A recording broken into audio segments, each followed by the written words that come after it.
Hi everyone, happy Wednesday. I'll be reading the devotional for today.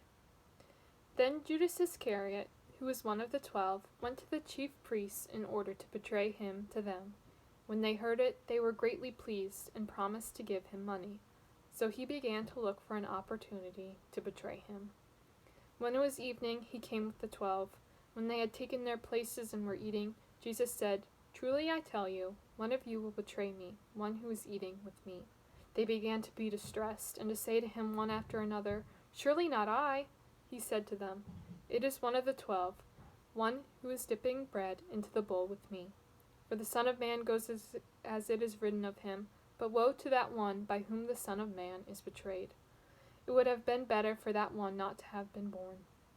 Immediately, while he was still speaking, Judas, one of the 12, arrived, and with him there was a crowd with swords and clubs, from the chief priests, the scribes, and the elders. Now the betrayer had given them a sign, saying, "The one I will kiss is the man. Arrest him and lead him away under guard." So when he came, he went up to him at once and said, "Rabbi," and kissed him. Then they laid hands on him and arrested him. But one of those who stood near drew his sword and struck the slave of the high priest, cutting off his ear.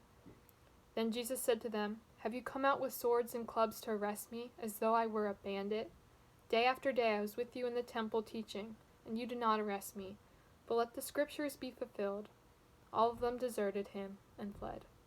Those passages are from Mark. The story of Jesus' last week make us confront the worst in human nature: cowardice, fear, anger, jealousy, and violence. They are things we know exist in us, and they are on full display in the events of Holy Week. But of all the horrible things that happened this week, the one that is most debated is Judas's betrayal of Jesus. Why would someone who had been one of Jesus' closest followers choose to betray him? Some say that he was frustrated with Jesus because he refused to be a political leader who fought against the Roman occupying force. Some say he didn't like the unrest that Jesus caused while turning over the tables in the temple. Two of the gospel accounts, Luke and John, say that Satan had something to do with the betrayal. How else can you describe turning the Son of God over to be arrested?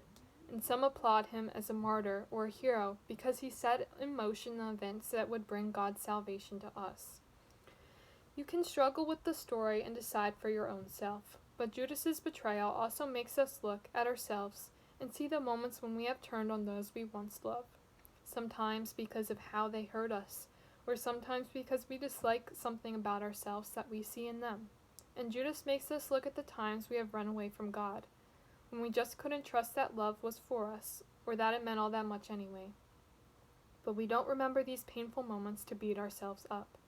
This week, when we look at Judas, we also look at Jesus, whose cross shows us the length that forgiveness goes. Forgiveness that extends to us, even when we don't think we deserve it at all. Forgiveness that our loving God gives simply because we need it to be whole again. We need it to love others again. Today, do what you can to restore a relationship that needs mending, and also stop and enjoy the life-giving forgiveness that comes despite our mistakes. Thanks for listening.